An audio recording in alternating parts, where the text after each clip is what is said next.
केवाड़ी रोज हमके जगावेला।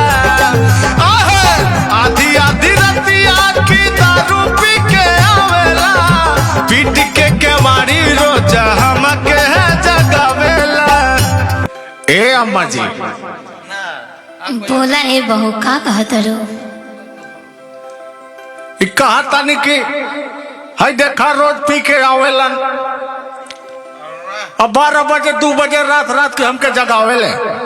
बोले कि मर के तू एकदम बर्बाद कर देंगे, बर्बाद करवा एकदम बर्बाद कर दे, मर के तू फाड़ के। हाय देखा का कहा था बेटा के संभाला बने। अब का करबो जन कड़ा में लिखा गेल छेला। तो का है के बा हमारो के लगाही सुतालिए अम्मा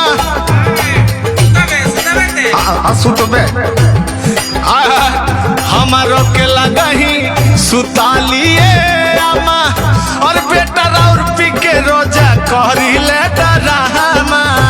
हमारो के लगाही सुतालिए अम्मा, बेटा और पी के रोजा कहरिले डरामा।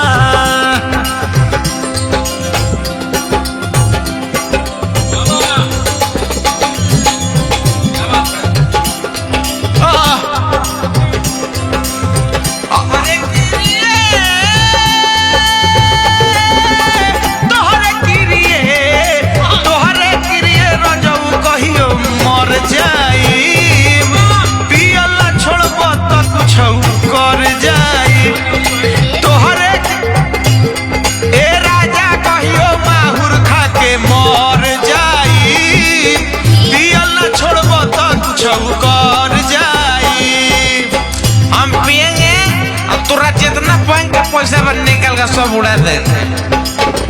अरे बाप रे, ए अम्मा जी कहा तक बैंक के पूरा पैसा उड़ा देंगे।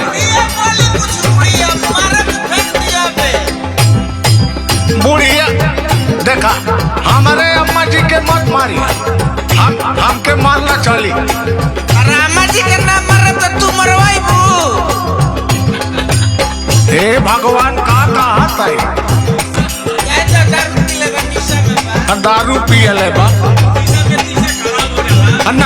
नशा में दिशा खराब हो जाला, निशा में काहे के बा।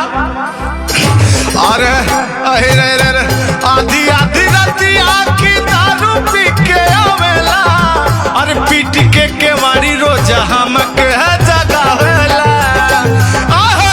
आधी आधी रतिया की दारू पी के आवेला, पीट के केवाड़ी रोज हमके जगावेला।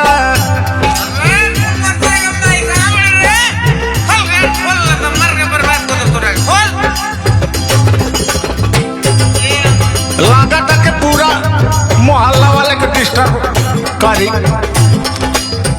देखा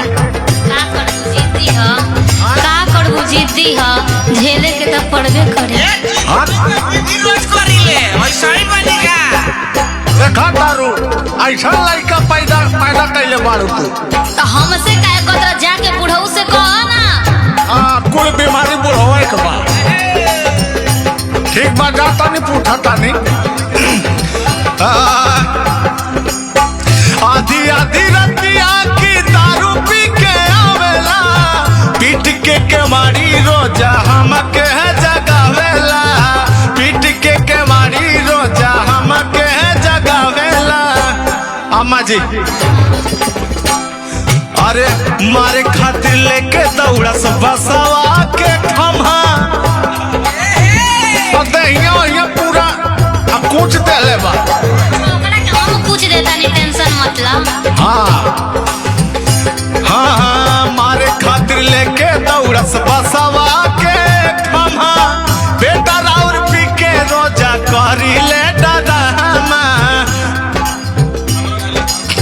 हमारो के लगाही सुतालिए अम्मा, बेटा और पी के रोजा कहरिले डरामा। बेटा और पी के रोजा कहरिले डरामा। सुधर जाए राजा जी सुधर जाए।